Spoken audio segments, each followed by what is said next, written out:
اعضای تیم فوتبال دانشجویان کشورمون جهت شرکت در رقابت‌های جهانی دانشجویان یکم اردیبهشت ماه ایران رو به مقصد بلژیک ترک می‌کنن. رقابت‌ها قراره که سوم تا ششم اردیبهشت ماه برگزار بشه. مهدی ضیایی، خبرگزاری صدا و سیما. در کشور اسپانیا نایب قهرمان شدیم، در کشور صربستان قهرمان شدیم، در کشور هلند قهرمان شدیم. بسم الله الرحمن الرحیم. عرضم به شما که وضعیت تیم به این صورت که ما در سالهای آتی آقای طاهری که زحمت هدایت تیم کشیدن قهرمانی داشتن توی دنیا برای دانشجویان ایران. سال گذشته ما به همراه تیم به کشور بلژیک سفر کردیم، سوم شدیم. امسال خیلی وضعیت بهتره به خاطر اینکه ما خیلی زودتر تیم رو آماده کردیم و مسابقات تدارکاتی انجام شد. هیئت فوتبال استان تهران آقای مرشد ماجدی خیلی حمایت کردن این تیمو و مخصوصا فدراسیون فوتبال آقای نبی آقای تاج عنایت کردن، تیمو حمایت کردن و ما الان در اردوی تیم ملی دانشجو هستیم. 5 روز در اینجا داریم تیم آماده میکنیم و شرایط خیلی خوبه. ان شاءالله که امسال قهرمان دنیا بشیم. تمام توان می‌جنگیم تا بتونیم نماینده خوبی برای مردم کشورمون و کشور عزیزمون باشیم. ما آنچه که وظیفمونه حمایت از ورزش و جواناست. تمام تلاشمون هم این بوده که بتونیم قدمی برداریم برای اینکه هم بحث ورزش رو در واقع داشته باشیم، بدن سالم و هم الگو سازی کنیم. و تیم بلژیک هم خوبه ولی فکر کنم امسال مدعی 100% ماییم بدون شک. ضربه ایستگاهی انا آقا مقداد گذاشته از اونجا ارسال می‌کنیم. یه سری ضربه ایستگاهی از اونجا شکل تیمون دفاعمون اینجا می‌ذاریم که برای جذب کردنه که هم روی حمله داریم کار می‌کنیم هم روی دفاع. یه سری ضربات ایستگاهی هم پشت 18 که اینم بازم تقریبا 3 مدل، یکی ضربه ایستگاهی مستقیمه که اگر شرایطی بود که بازه می‌تونیم مستقیم بزنیم تو گل که می‌زنیم، نه یه شرایطی هستش که بگیره به چرخه بیاره داخل بده بیرون ضربه بزنن. اگر تحت فشار بود دوباره صاحب توپو چیکار کنه، توپی که پاس داره صاحب توپ کنه اون ارسال کنه و هدف ما اینه که نظم دفاعی تیم حریف چیکار کنیم به هم برسیم.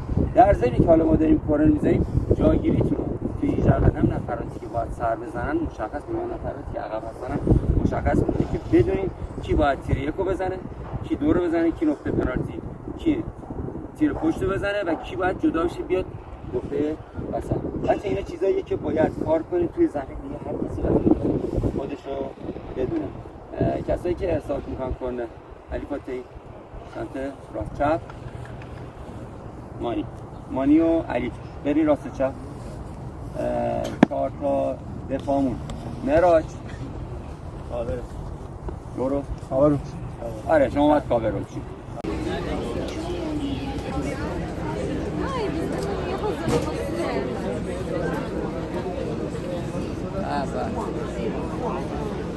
خوشحال آقا مقدار آقا عبدی برو کارگرد رو بشن باشن.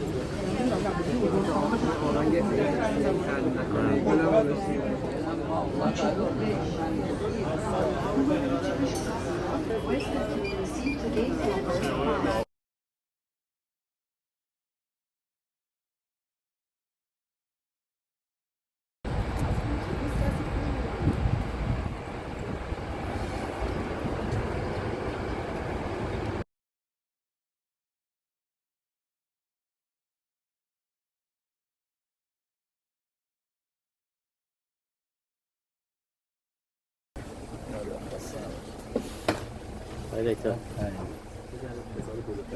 سایزده آقای هفتی آساسان جان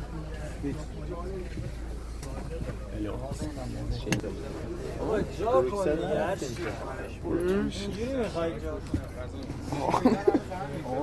ببین لبخند ملیمو میزنه از این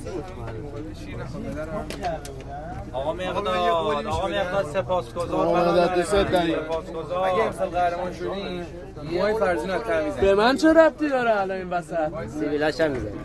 سیبیلامو نه آقا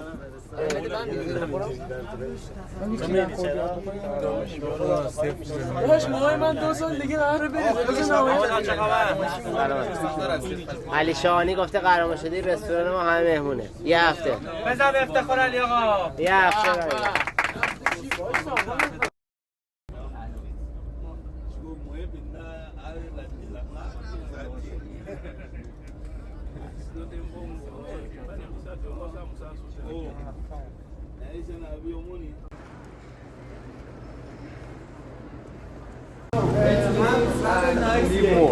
You too, guys. It's a Persian معرفیش کن کاپیتان شه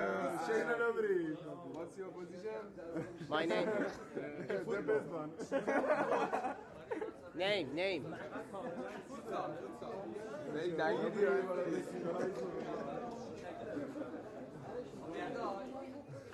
دفاعی وسط علی شاهانی دفاع چپ پاس به علی فاتحی کاپیتان علی فاتحی به نفع علی شاهانی دفاعی خوش تکنیک دانشجو ایران علی باشکندی پلمکه سجاد تارتار میخواد بشوته پرتاب قوت توسط بچه بریزی ایران چک 1-1 نیمه اولو پشت سر گذاشتن موقعیت های گل مهم و از دست دادن بچه هامون یه توپ خیلی معمولی وارد دروازه ایران شد متاسفانه بازی رو 1-1 کردن داور کمک داره میرسه که داور وسط بازی رو شروع کنه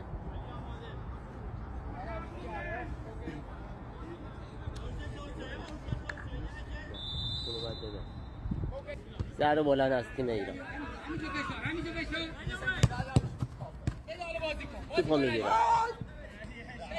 آوانتاژ داور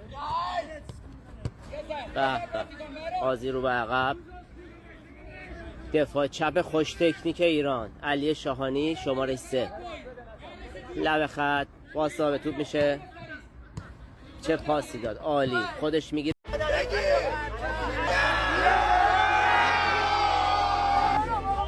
بابا من تو رو میگیرم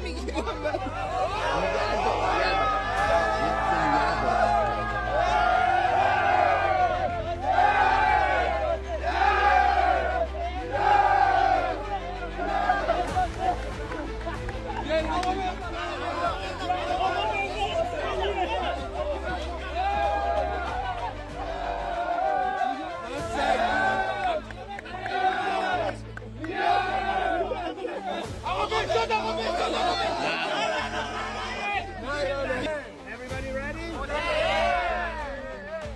Let's go. 1, 2, 3. Easy, man.